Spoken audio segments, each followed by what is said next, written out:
주는 믿보사 너희를 굳건하게 하시고 악한 자에게서 지키시리라. 아멘. 은혜가 풍성하신 여호와 아버지 하나님 감사합니다. 한 주간도 세상 나가 살다가 거룩한 날 주님 전으로 발걸음을 인도해 주시니 무한 감사를 드립니다.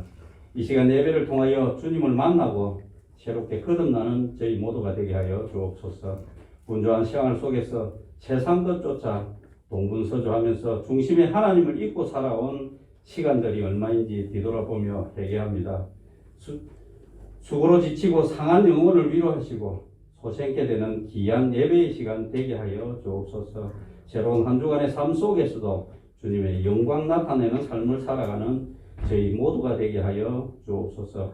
뜨거운 여름날의 태양을 이겨내고 결실의 풍성한 열매로 수확을 기다리는 열매들처럼 이갈 저희들의 신앙에도 사람을 살리고 하나님을 기쁘시게 하는 풍성한 수확의 삶의 모습들이 되게 하여 주옵소서. 주님의 특별한 축복 가운데 세워주신 창원 선교교회 지금까지 함께 하시고 인도 축복하여 주심을 감사드립니다. 주님의 은총 가운데 부흥 성장 인도하여 주신 그 사랑에 감사드리며 교회를 통하여 주님으로 인하여 지역이 변화되고 땅끝까지 이르러 복음의 정인되는 저희 모두들 되게 하여 주옵소서. 말씀을 선포하시는 당회장 목사님 영육간의 강건함을 허락하시고 말씀을 통하여 믿음을 굳건히 하게 하시며 저희의 마음밭에 뿌려진 씨앗들이 많은 열매를 맺으며 세상의 빛과 소금의 역할을 잘 감당하는 우리 모두가 되게 하여 주옵소서. 미래희망학교와 여러가지 목사님의 사역 위에도 주님 함께 하셔서 많은 청소년들에게 꿈과 희망과 비전을 제시하는 자로 인도하여 주옵소서. 예배를 돕는 손길들을 축복하시며 쌀쌀한 날씨 새로운 한 주간도 주님의 은혜와 인도하심을 받는 저희 모두가 되게 하시고 코로나19로 어려움 겪는 사람들을 위로하시며 공고한 일들로 한 사람도 낭망하는 사람 없도록 지켜보 인도해 주옵소서. 예배의 시중을 주님께 의탁하오며 거룩하신 예수님의 이름으로 기도드립니다. 아멘.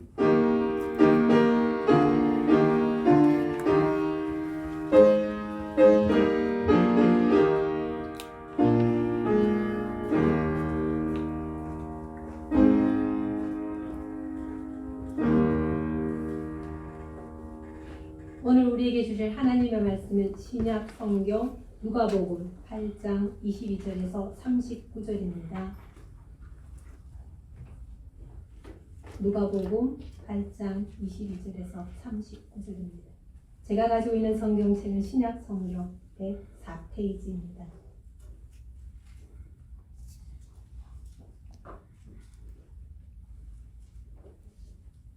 찾으신 줄 알고 교독하겠습니다. 하루는 제자들과 함께 배에 오르사 그들에게 이르시되 호수 저편으로 건너가자 하시매 이에 떠나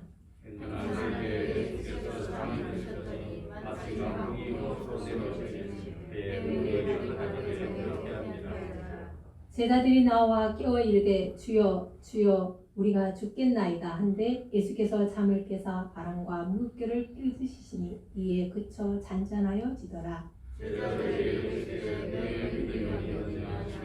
그들이 두려워하고 그들 앞에 여서로 말하되 그가 누구시기에 바람과 물을 명하며 순종하는가 하더라. 그들이 갈릴리 맞은편 거라사인의 땅에 이르러 예수께서 이르시되 내시매 그 도시 사람으로서 힘든 자가 많이 되었으면 그 사람은 오래 옷을 입지 아니하며 집에 가지도 아니하고 문화 사이에 가는 자라. 예수를 보고 부르짖으며 그 앞에 엎드려 큰 소리로 불러 이르되 지극히 높으신 하나님의 아들 예수여 당신이 나와 무슨 상관이 있나이까. 당신께 구하노니 나를 괴롭게 하지 마옵소서 하니 이는 예수께서 이미 더러운 귀신을 명하사 그 사람에게서 나오라 하셨습니다. 귀신이 나쁜 그 사람을 붙잡은 분도 그를 쇠사슬과 고라니에 매어 찢었을 때 그가 맨 것을 끊고 귀신에게 몰려 광야로 나가더라. 예수께서 내 이름이 무엇이냐 물으신즉 이르되 군대라 하니 이는 많은 귀신이 들렸습니다.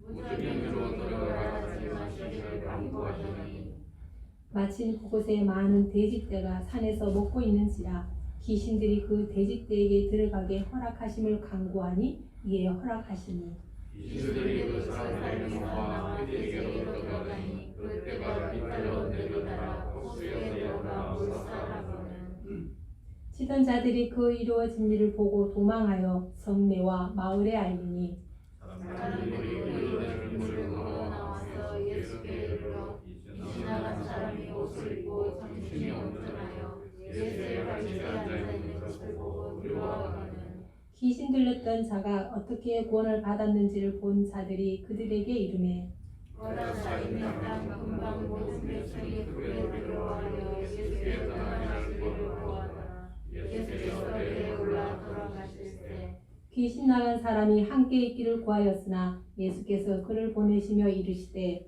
집으로 돌아가 하나님이 어떻게 평민을 행하셨는지를 말하라 하시니 그가 가서 예수께서 자기에게 어떻게 평민을 행하셨는지를 온 성에 전파하니라. 아멘. 담임 목사님께서 누가복음 이야기라는 주제로 말씀 전해 주시겠습니다. 은혜의 시간 되시기 바랍니다.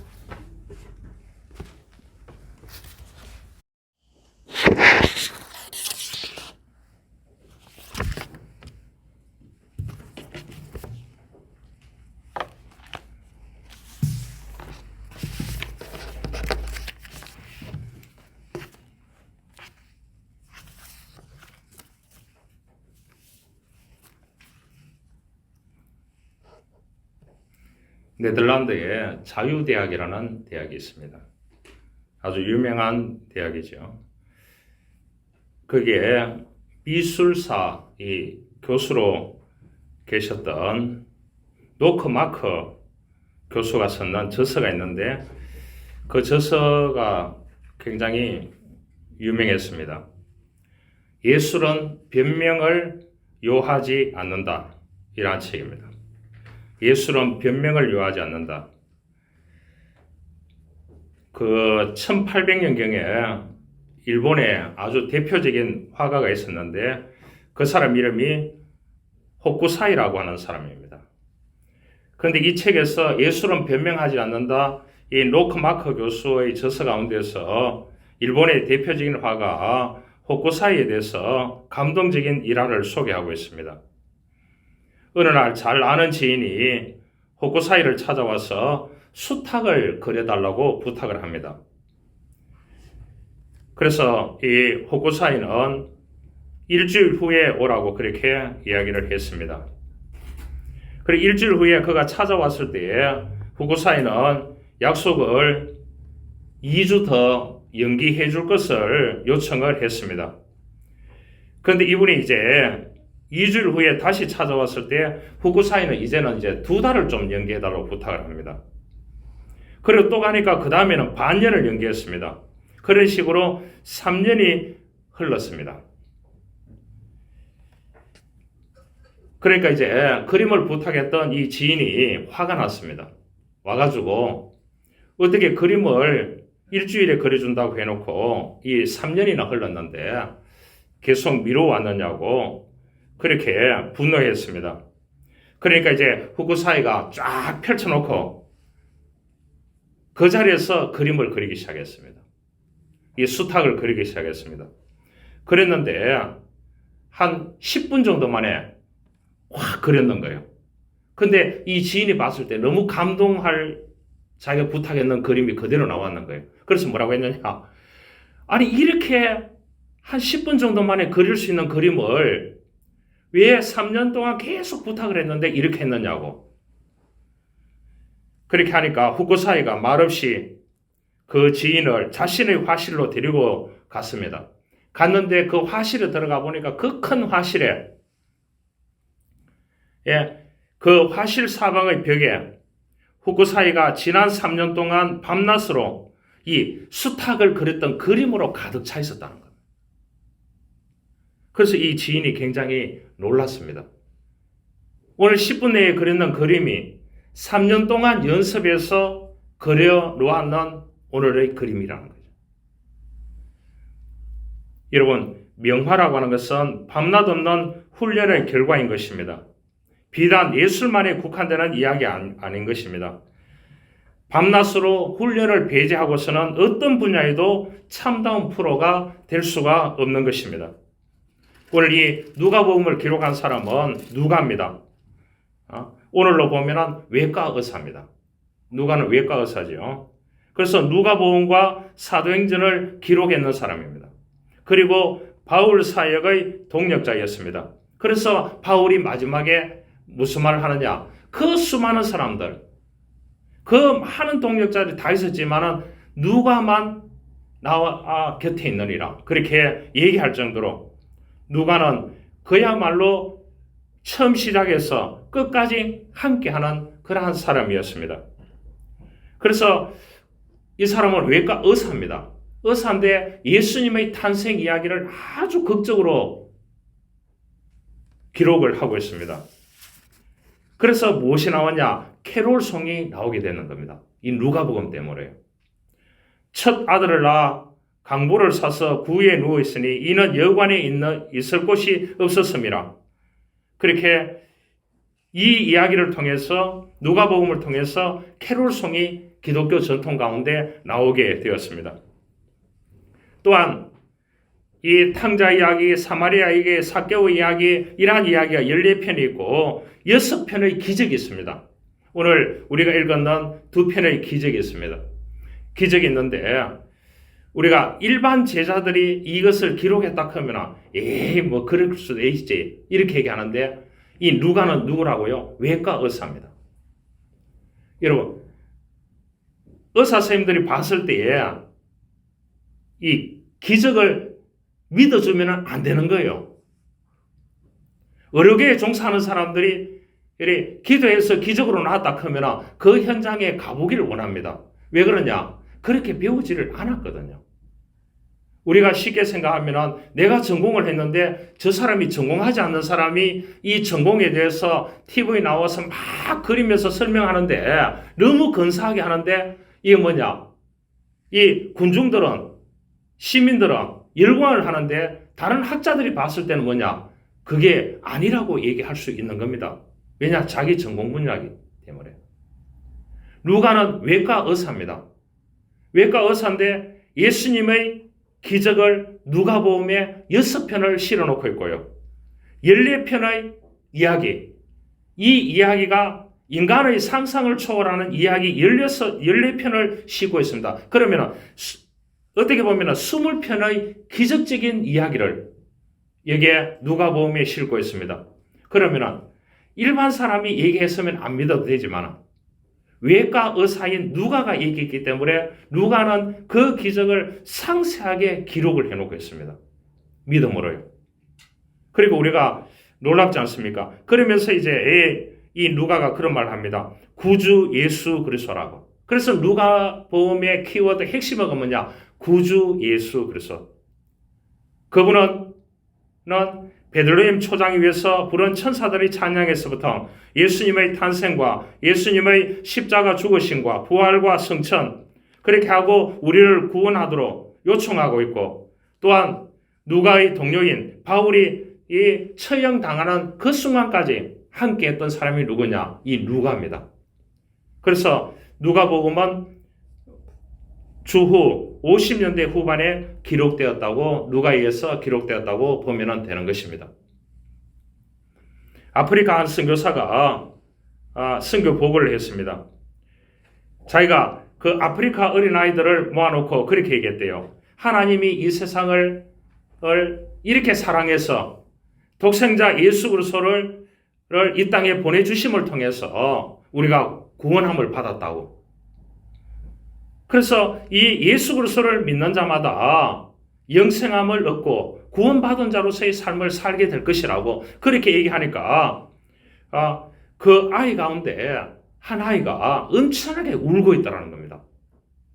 잠시 얘기했는데 그래 가서 물어봤답니다. 왜 그렇게 우느냐고 하니까 선교사님이 얘기하는데 예수님이 나를 위해서 십자가에 못 박혀 죽으시고 이 땅에 오시고 또한 부활하고 승천하고 하나님의 나라에 계시고 그분을 믿는 자마다 영원히 죽지 않고 영생함을 받는다는 이 사실에 대해서 너무나 감동이 된다. 그렇게 해서 감동이 되어서 운다고 그렇게 얘기했대요. 그러니까 이 선교사님이 집에 가서 가만히 생각해 봤대요. 내가 십자가를 생각하면서 예수님을 생각하면서 구원받는 것을 생각하면서 얼마만큼 감동을 받고 울었는가를 한번 이 선교사님이 생각을 해보게 되었대요. 그런데 초창기에는 많았는데 가면 갈수록 퇴색되었다고 그렇게 얘기하고 있습니다. 어떤 사람은 기독교가 감상주의에 빠지면 안 된다고 합니다. 기독교는 철학과 논리를 넘어서야 되는 것입니다. 감성을 넘어서서 살아계신 하나님과의 만남이 기독교인 것입니다. 그래서 우리가 예배하거나 하나님 말씀을 읽거나 찬양을 하거나 영적인 대화를 나누거나 영적인 교제를 나누거나 그러한 가운데서 우리가 살아계신 하나님을 만나게 되는 그 만남을 통해서 구원의 감동을 새롭게 하는 것입니다. 그래서 우리가 하나님을 위해서 살아갈 때에 감동이 있는 봉사, 감동이 있는 헌신, 감동이 있는 십자가, 우리가 그것만 생각해도 눈물이 나고 감동이 일어나야 그것이 진짜 그리스도인인 것입니다. 가장 비참한 얘기가 뭐냐 하면은 내가 과거에는 은혜가 많았고 감동이 있었다. 이 사람은 가장 비참한 사람인 것입니다. 그러잖아요. 우리가 주님 오시는 그날까지 이 감동을 멈추서는 안 되고요. 나에게 베풀어 주신 은혜를 잊어버려서는 안 되고 나에게 주셨던 이 구원의 간격을 잊어버려서는 결코 안 되는 것입니다. 할렐루야. 우리가 이 예수 그리스도의 은혜가 탈색되어 가서는 안 되는 것입니다. 그래서 매주 우리가 예배하면서 하나님께 감동하고 그 하나님의 은혜의 구원의 간격을 늘 감사하면서 그렇게 살아가야 되는 것입니다. 오늘 이 누가복음을 엮어가는데 처음으로 무엇을 등장시키느냐 하면 천사 가브리엘을 등장시킵니다. 그래서 역사를 바꿀 수 있는 두 남자가 탄생하게 될 것이다. 누가복음이 딱 그렇게 얘기합니다. 누가가요. 그래서 우리가 누가복음 읽을 때에 의아한 부분이 굉장히 많습니다. 그러면은 어떠냐? 평범한 사람이 쓰는 것이 아니고 기록한 것이 아니고 누가요. 외과 의사인 누가가 기록했다는 것을 결코 잊어서는 안 되는 것입니다. 왜냐? 바울에게는 이 의사 누가가 없어서는 안 되는 존재였습니다. 왜냐? 바울이 몸이 안 좋았거든요. 여러분 간질병이 있지요. 거품 물고 쓰러지지요. 외소하지요. 몰골이 약하지요. 키로수가 적지요. 수많은 거리를 걸어 다녀야지요. 지구 수십 바퀴 돌 정도로 선교 여행지를 돌아다녀야죠. 그랬는데 그에게 바울에게 1번 하면은 누구였느냐? 사람 하면 누구였느냐? 누가였습니다. 그래서 자기에게 마지막까지 남기를 원했던 그 누가를 하나님이 붙여줘서 누가만 남았다고 하는 그 사실에 이 바울은 순교하는데 굉장히 엄청난 위로가 되었는 사람이 누구냐? 이 누가였습니다.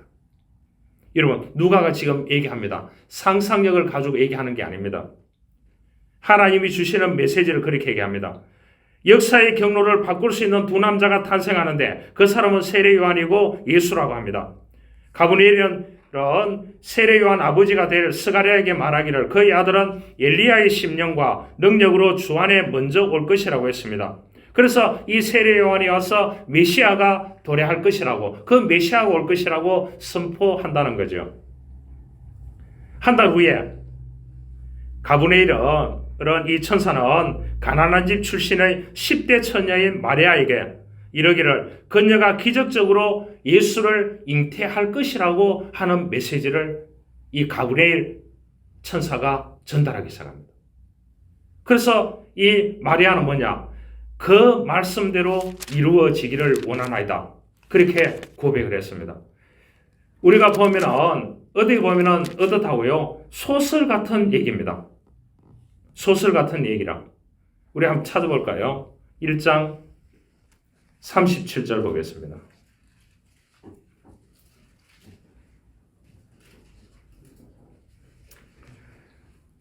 누가복음 1장 37절 38절 같이 읽어보겠습니다. 시작. 대저 하나님의 모든 말씀은 능하지 못하심이 없느니라. 마리아가 이르되 주의 여종이오니 말씀대로 내게 이루어지이다 하며 천사가 떠나가니라. 이 천사가 가브리엘 천사인데요. 이 10대, 마리아는 10대였습니다. 10대. 그 말씀을 이 마리아가 하나님의 말씀 그대로 이루어지기를 원한다고 하는 신앙 고백을 했습니다. 참 대단하죠. 우리가 나이가 들어도 쉽게 이런 신앙 고백하기는 쉽지가 않습니다. 그런데 이것을 받아들이게 됩니다. 그래서 두 아이가 태어나게 됩니다. 그래서 요한이 뭐라고 합니까? 백성들에게 죄를 회개하고 예수님께 대한 헌신을 보여주는 세례를 받으라고, 거듭나라고 그렇게 회개를 촉구하게 됩니다. 세례를 촉구하게 됩니다. 예수님은 요한에게 세례를 받고 사역을 시작합니다. 얼마 후에 로마의 앞제비 통치자 헤롯이 있습니다. 헤롯이 동생의 아내와 결혼한 것을 이 세례 요한이 엄청나게 비판의 메시지를 던집니다. 그런데 헤롯이 어떻게 하느냐? 이 세례 요한을 참수형 시켜버립니다. 그래서 세례 요한이 순교하게 됩니다. 예수님은 수년 동안 고향 갈릴리에서 가르치고 병을 고치시고 또 그렇게 이렇게 핵심적인 요소에서 제자들과 함께 사역을 시작합니다. 그런데 그 당시에 종교 경찰들이 있었어요. 종교 경찰들이 두 눈 뜨고 있었습니다. 예수님이 율법을 무엇을 613가지 가운데 무엇을 범하는지를 지켜보고 있는 사람들이 누구였냐? 종교 경찰들이 있었어요. 그 사람들이 누굽니까? 바리새인과 사두개인과 서기관이었습니다. 심지어는 종교 제사장들이었습니다. 이 사람들이 인원이 얼마나 많겠습니까? 안 그래요? 모든 것을 종교 행사를 구약 성경부터 이끌어가는 사람들이 이 사람들이었습니다. 이 사람들이 뭐냐? 쉽게 말하면 예수님 입장에 봤을 때는 이 사람들이 종교 경찰인 거예요. 눈에 거슬리면 저 사람을 십자가에 어떻게 못을 박아야 되겠다. 이거를 꾸미고 있는 사람이었습니다. 그럼에도 불구하고 예수님은 거기에 관여하지 아니하시고 자기의 길을 가시고 또한 수많은 기적과 수많은 어렵고 가난하고 힘든 사람에게 함께했던 정말로 친구로서 하나님으로서 또한 인간으로서 그들에게 예정을 베풀어 주셨던 분이 누구냐? 구주 예수 그리스도라고 그렇게 누가는 얘기를 하고 있습니다. 여러분, 어느 날 공원에서 한 무리의 백인들 아이들이 즐겁게 놀고 있는데 풍선 파는 노인이 있었어요.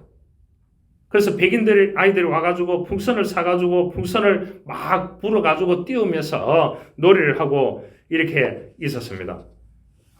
그리고 이 백인들 아이들이 가고 난 후에 한 흑인 아이가 나타났습니다. 흑인 아이가 그렇게 얘기합니다.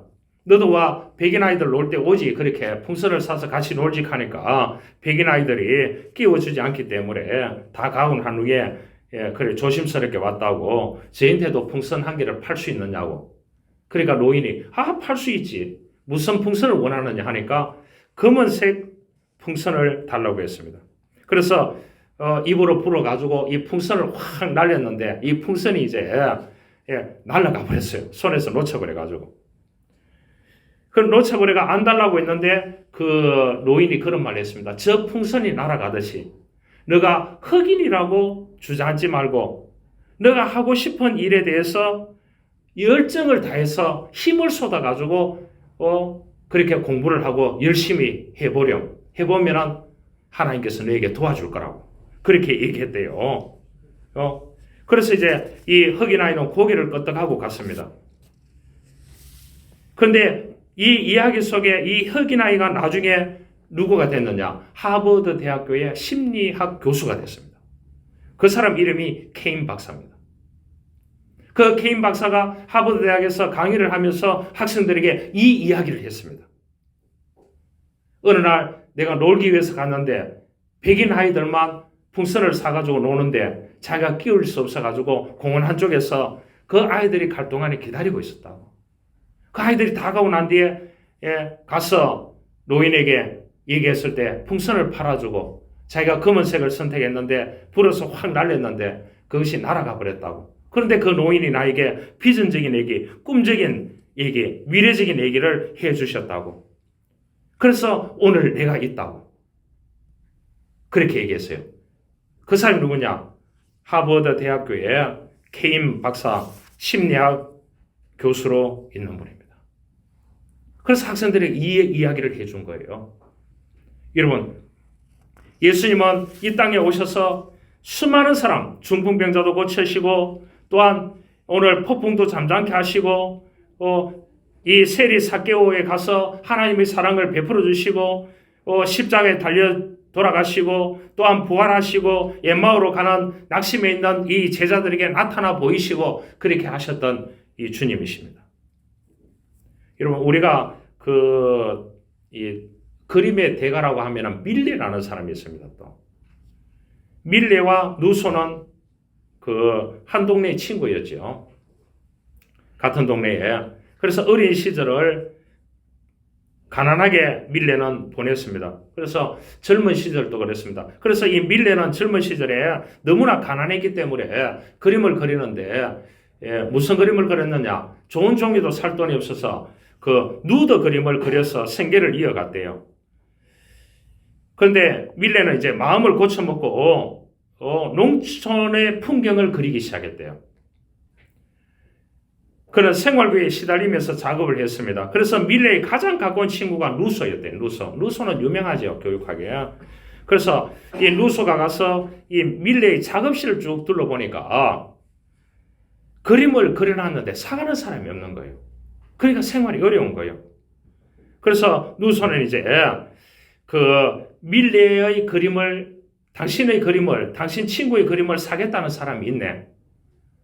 그래 내가 그 사람이 지금 돈을 받아왔으니까 내가 이 그림을 한 개 사서 그 사람에게 주려고 한다고. 그 사람이 나에게 전적으로 위임했다고 하면서 한 그림을 사면서 돈을 엄청나게 줬어요. 그러니까 밀레가 그 돈을 그만큼 주면 안 된다고 친구에게 얘기하니까 그 사람이 나에게 부탁했다고. 얼마든지 돈을 주고 사오라고. 그렇게 하니까 이 그림은 받을 수 있는 가치가 되네. 그렇게 하면서 돈을 엄청나게 주고 그림 가운데 접목하는 농부라는 그림을 이제 이 누소가 사왔습니다.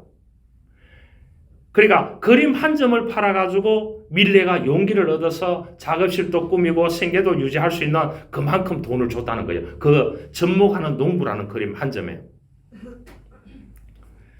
그래서 이제 경제적인 어려움에서 해방이 되었습니다. 어느 날 이제 밀레가 누소의 글을 쓰는데 집필실을 가봤습니다. 조금 여유가 생겼으니까 이제 친구 집에 가봤습니다. 누소의 방에 딱 들어가는 순간 그림이 한 개 딱 걸려있는데 자기에게 사갖는 그림, 접목하는 농부라는 그 그림이 딱 있는 거예요. 그리고 이 밀레가 이 친구한테 어떻게 되겠습니까? 너무나 감사한 거예요. 너무나 감사한 거예요. 예. 이러한 친구의 우정이 없었더라면 오늘의 밀레가 없었다는 거죠. 그걸 누가 도와줬느냐? 누소가 도와줬다는 거예요. 그래서 두 사람 다 우리가 뜨는 것을 볼 수 있습니다. 누가를 기록했는 이 누가는 뭐냐? 예수님이 동정녀에게서 탄생하시고 그가 또 세례 요한이 이 땅에 메시아가 올 것이라고 외치고 그 메시아가 예수 그리스도께서 우리를 구원하러 오셨다고 하는 이 사실을 많은 사람들에게 전하고 또한 나중에는 이제 이 바울과 함께 했던 진짜 누가는 대단한 사람입니다. 여러분, 부부가 평생을 함께 한다는 게 쉽지 않습니다. 부모 자식이 이 땅에 사는 동안 기분 좋게 이 땅에 함께해서 상호작용을 한다는 게 쉽지 않습니다. 교회 공동체 구성원들이 이렇게 서로 호흡하면서 서로 공감하면서 이렇게 지낸다는 것이 쉽지 않습니다. 그래서 우리는 다행입니다. 우리 공동체는 너무나 다 상호작용 나잖아요. 어떤 규모 있는 교회는 보니까 한 인간이 1부 예배 가면 자기는 3부 예배 간다고. 그래서 1년 동안 10년 지났는데 한 번도 부딪힌 적이 없다고, 만난 적이 없다고, 저 사람 꼬라지 보기 싫다고 그렇게 얘기하는 사람이 그게 공동체입니까? 안 그래요? 그런데 누가는 이 바울과 함께했던 참 대단한 사람이고 예수님께서 어떤 사람이든지 그 사람을 내치지 아니하고 그 사람을 품고 사랑으로 하나님의 사랑을 베풀어 줬던 분이 누구냐? 예수 그리스도라고 그렇게 얘기합니다. 대단하지 않습니까? 여러분 인생은 갈릴리 호수와 같습니다. 오늘 본문에 나오지 않습니까? 여러분 갈릴리 호수는 그 지중해 연안에 그래 평균적인 육지보다 200m 아래에 있습니다. 아래에 있다 보니까 협곡에서 불어오는 바람이 얼마나 세겠습니까? 그 갈릴리 호수에 가보니까 그렇습니다. 200m. 그러니까 쉽게 지금 우리가 이래 됐다 그러면 200m 지하에 있다고 보면 됩니다. 그러면 협곡에서 내려오는 이 골바람들이 이 갈릴리 바다를 어떻게 하겠습니까? 그래서 그때 마침 배를 타고 가고 있었습니다. 그런데 여기에 풍랑이 일었습니다. 광풍이라고 했습니다. 여러분 우리가 그냥 바람이 불었다는 거 광풍입니다. 알겠죠? 광풍입니다. 광풍이 불면은 배든지 비행기든지 다 멈추게 되어 있습니다. 그것이 호수에 내리쳤다고 했습니다. 골바람을 통해서요. 그런데 제자들이 다 어떻게 합니까? 주여 주여 우리가 죽게 되었나이다. 왜냐? 이 제자들은 다 그 갈릴리 바다의 주로 어부들이었습니다. 거기에 대해서 상황 지형을 어떻게 보면 예수님보다 더 잘 아는 사람들이. 그런데 주여 주여 우리가 죽게 되었나이다. 그래서 그 예수님께서 이 잠에서 깨서 바람과 물결을 꾸짖었다 그랬습니다. 잔잔하여질지어다 하니까 잔잔하여지는 거예요. 그러면서 예수님이 한 말씀이 있습니다. 좋은 말 하지 않냐고요. 바른 말 했습니다. 너희 믿음이 어디 있느냐 그랬습니다. 여러분 이 사람들은 다 예수님을 따라다니는 제자들입니다. 수많은 기적들을 보고 수많은 일어나는 현상들을 봤던 그러한 사람들입니다. 그래서 예수님께서 여기서 좋은 말 하지 않냐고 바른 말 딱 합니다. 너희 믿음이 어디 있느냐 이 인간들아. 여러분 우리가 강풍의 인생을 만날 때가 있습니다. 그럴 때 누구를 의지해야 되나요? 누가복음에서 얘기합니다. 구주 예수 그리스도라고. 우리가 이 땅에 살아가는 동안 강풍이 불어닥쳐서 질병과 수많은 사고와 실패와 배신과 실직과 조기 은퇴와 아픔을 경험하는 사람들이 너무나 많이 있습니다. 그래서 모두가 강풍으로 죽게 된 인생들이 뭐라고 합니까? 주여 우리가 죽게 되었나이다. 그랬을 때 주님께서 뭐라고 했습니까? 그들을 살려주시면서 하시는 말씀이 너희 믿음이 듣는다. 마지막 주님이 재림하여 오실 때 우리들에게 보는 것은 딱 한 가지밖에 없습니다. 너희 믿음이 됐느냐? 이 인간들아, 너희 믿음이 됐느냐? 우리는 믿음을 지켜가야 되는 사람입니다. 할렐루야. 이스라엘의 어느 마을에서 생긴 이야기입니다. 아이 하나가 그렇게 학교에서 말썽을 부리는 겁니다. 선생님들이 다니는 길에 기름을 칠해서 선생님들 다 넘어지게 하고 아이들에게 폭력을 가해서 항상 치료비를 물어주어야 했습니다. 그래서 이 교장선생님이 부모를 불러가지고 이 아이를 퇴학을 시켜야 되겠다고. 유대교 학교에서는 다닐 수 없다고. 그래서 퇴학을 맞았습니다. 이 학교 저 학교 돌아다니면서 이제 어디 갔느냐? 개신교 학교에 갔습니다. 이 아이를 좀 받아달라고. 그래서 개신교 학교 교장이 이 학생을 받아줬는 겁니다. 받아줬는데 며칠 있다가 교장선생님이 학부모를 불렀어요. 불렀는데 이 선생님 이제 교장선생님 불렀는데 이 부모가 가슴이 철렁한 거예요. 또 퇴학시키는 거 아니냐. 이렇게 가보니까 교장선생님이 그렇게 했습니다. 이렇게 모범적인 아이가 없다는 거예요. 어떻게 유대인 학교에서 퇴학을 맞았는지 이해가 안 된다는 거예요. 그래서 부모는 놀라서 집으로 돌아와서 아들에게 물었습니다. 웬일이냐? 왜 그렇게 모범생으로 비춰졌느냐 물어보니까 아들이 그런 말을 했습니다. 이 교실마다 가보니까 어떤 남자가 십자가에 피투성이가 돼서 매달려 있는 사진이 있는데 피가 흐르고 있는 그 사진이 있다는 거예요. 정신이 번쩍 들었다는 겁니다. 이 학교에서 말 안 들으면 저렇게 십자가에 매달려서 죽이는가 보다, 피 흐르게.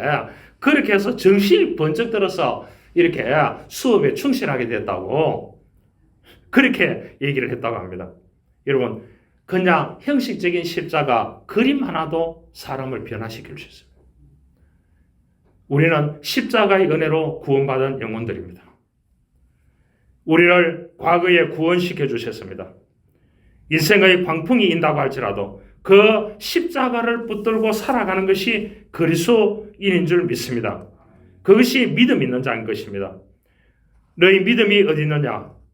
우리가 믿음이 있으면 예수님이 구주이심을 믿고 그분에게 순종하는 삶을 살아가는 것입니다. 그래서 믿음이라고 했을 때 우리가 한마디로 정의할 수 있습니다. 믿음은 하나님을 만나는 것이고 그 하나님을 만나서 구원함을 받은 사람은 남은 생에는 하나님의 영광을 위해서 사는 것입니다. 1번이 하나님의 영광이 되어야 되는 것입니다. 1번이 자기의 영광이 되면 그것이 믿음이 아니라는 것입니다.